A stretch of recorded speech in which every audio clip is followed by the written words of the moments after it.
What's up, guys? I am back, and today I'm going to be going over the history in CD drives. So this here is the drive that you would usually get for any old computer.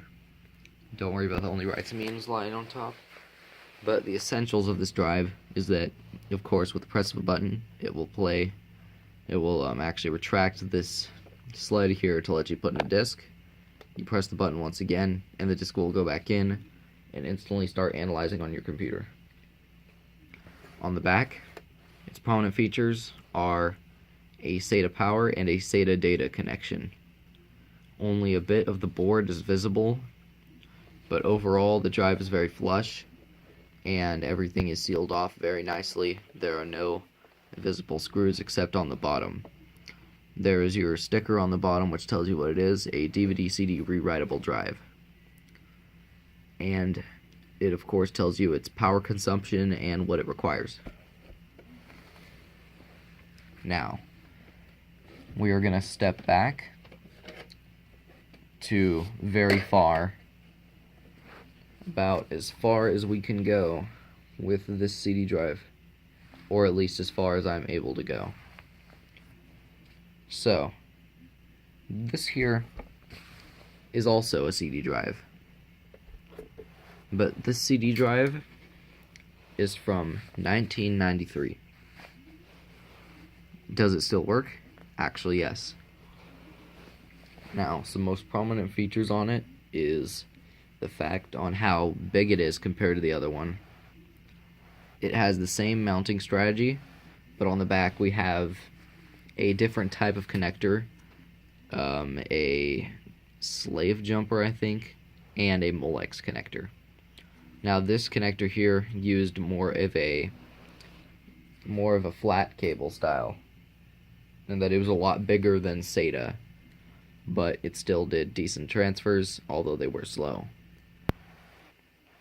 Along the front, it has a spot for headphones, as well as a volume wheel in order to control the volume of what you will be listening to.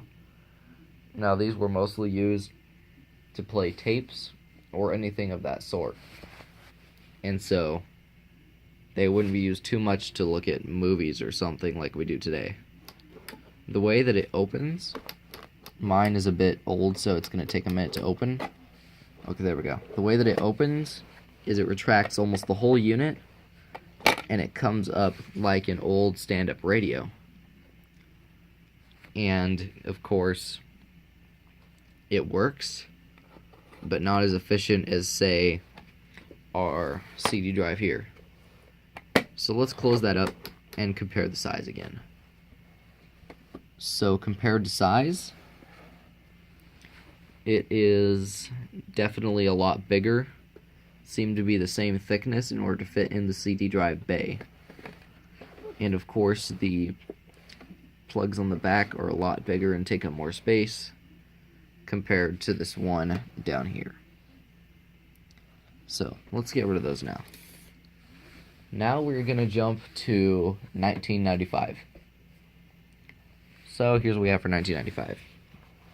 As you can see, it is the same general layout, except there's been one advancement that's been made. And of course, that advancement is that now there is the sled that comes out to grab your disc instead of the whole giant unit. And so now this thing will come out with the press of an eject button. Before, the whole front had to be pressed and the whole front would eject. Now it's just a simple button.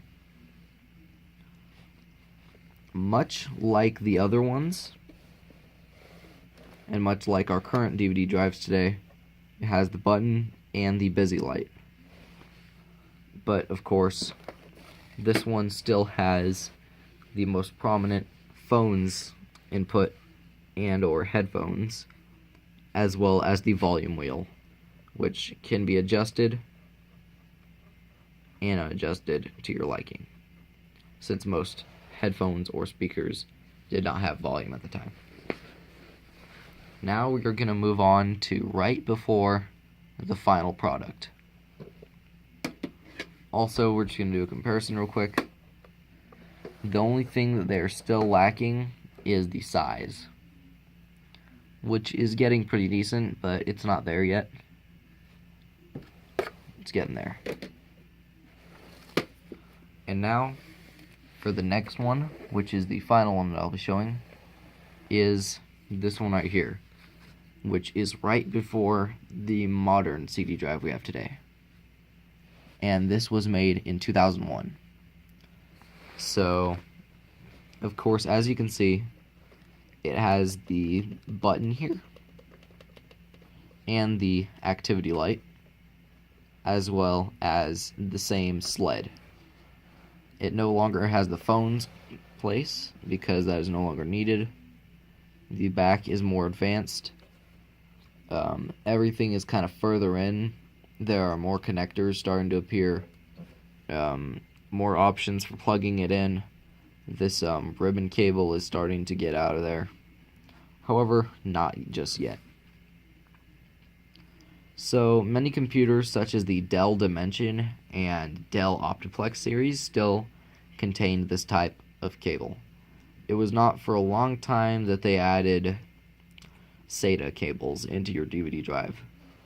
However, hard drives were one of the first advances to get their own SATA cables.